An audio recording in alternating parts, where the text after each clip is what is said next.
सर्वशक्तिमान परमेश्वर के वचनों के पाठों का संग्रह।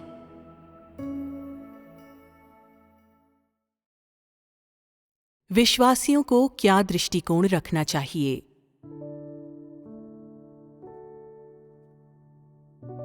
मनुष्य ने जब पहली बार परमेश्वर पर विश्वास करना शुरू किया था, तब से उसने क्या पाया है? तुमने परमेश्वर के बारे में क्या जाना है? परमेश्वर पर अपने विश्वास के कारण तुम कितने बदले हो?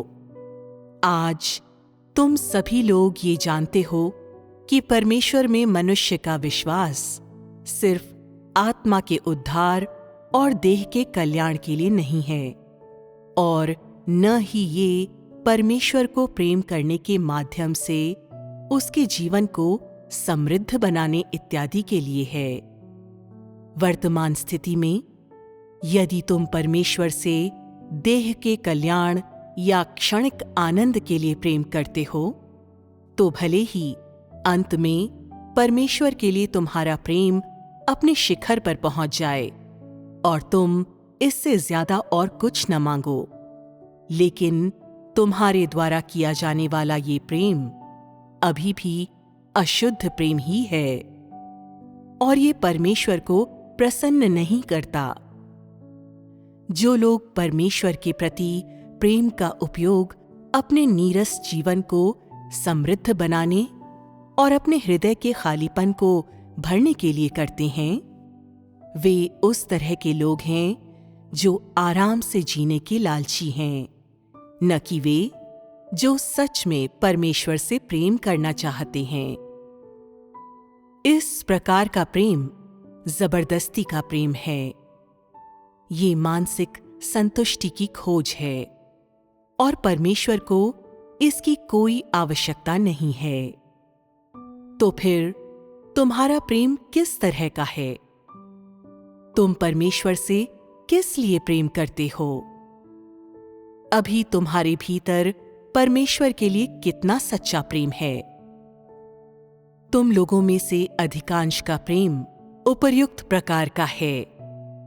इस प्रकार का प्रेम सिर्फ यथास्थिति बरकरार रख सकता है। ये अपरिवर्तनीयता प्राप्त नहीं कर सकता, न ही ये मनुष्य में जड़ें जमा सकता है। इस प्रकार का प्रेम सिर्फ ऐसे फूल की तरह होता है जो खिलता है पर फल दिए बिना ही मुरझा जाता है। दूसरे शब्दों में, जब तुम परमेश्वर से इस तरीके से प्रेम कर लेते हो और तुम्हें इस मार्ग पर आगे ले जाने वाला कोई नहीं मिलता, तो तुम्हारा पतन हो जाएगा। यदि तुम परमेश्वर से सिर्फ परमेश्वर से प्रेम करने के समय ही प्रेम कर सकते हो, लेकिन बाद में तुम्हारा जीवन स्वभाव अपरिवर्तित रहता है, तो फिर तुम अंधेरे के प्रभाव के कफन से बचने में असमर्थ रहोगे और शैतान के बंधन और चालबाजी से खुद को मुक्त नहीं कर पाओगे। ऐसा कोई भी व्यक्ति परमेश्वर द्वारा पूरी तरह से प्राप्त नहीं किया जा सकता। अंततः उसकी आत्मा, प्राण और शरीर शैतान के ही रहेंगे, इसमें कोई संदेह नहीं हो सकता।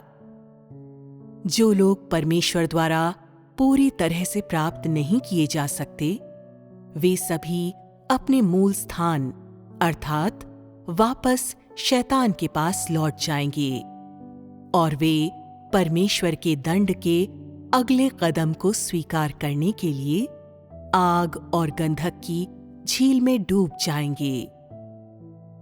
परमेश्वर द्वारा प्राप्त किए जाने वाले वे होते हैं जो शैतान को त्याग देते हैं और उसके अधिकार क्षेत्र से बच निकलते हैं।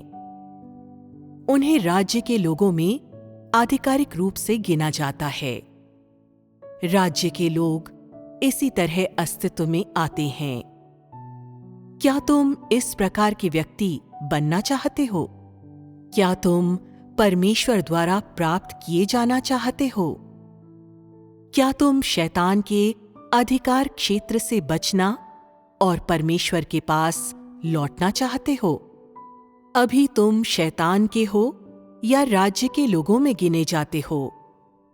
ये चीजें पहले से स्पष्ट होनी चाहिए और आगे किसी स्पष्टीकरण की आवश्यकता नहीं पड़नी चाहिए।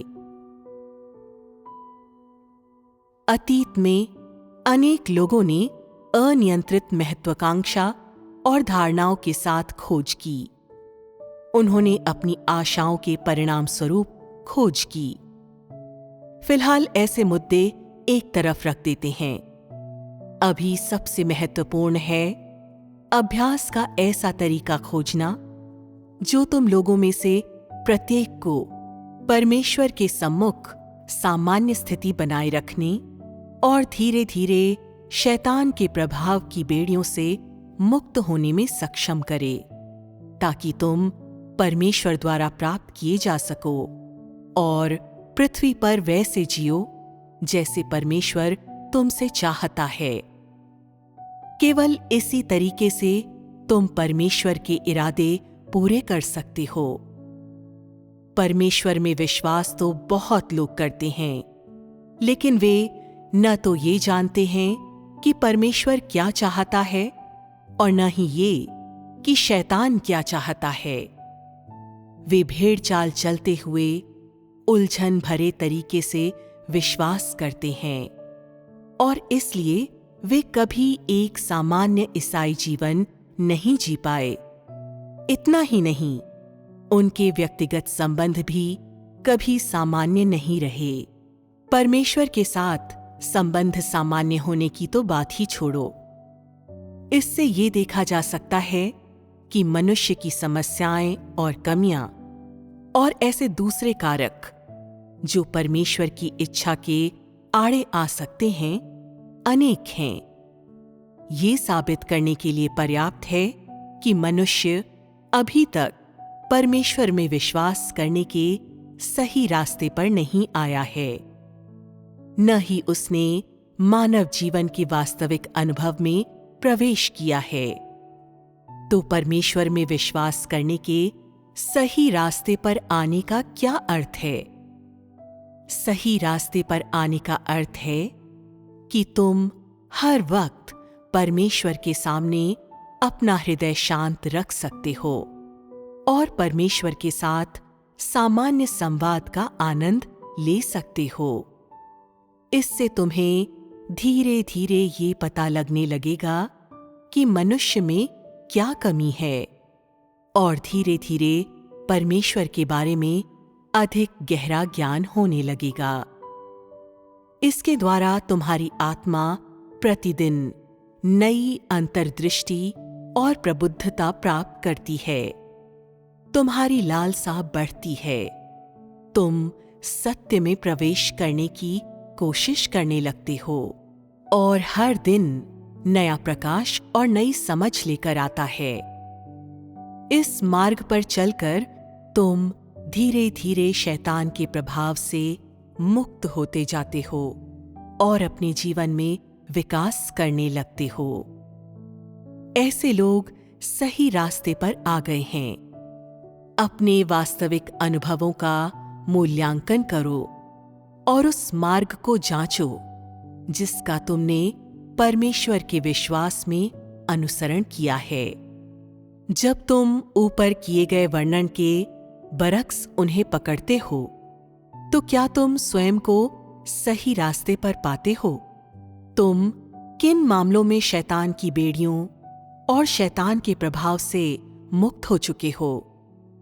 यदि अभी तुम्हारा सही रास्ते पर आना बाकी है, तो शैतान के साथ तुम्हारे संबंध टूटे नहीं हैं। ऐसे में क्या तुम्हारा परमेश्वर से प्रेम करने का प्रयास तुम्हें एक ऐसे प्रेम की ओर ले जाएगा जो प्रामाणिक, अनन्य और शुद्ध हो?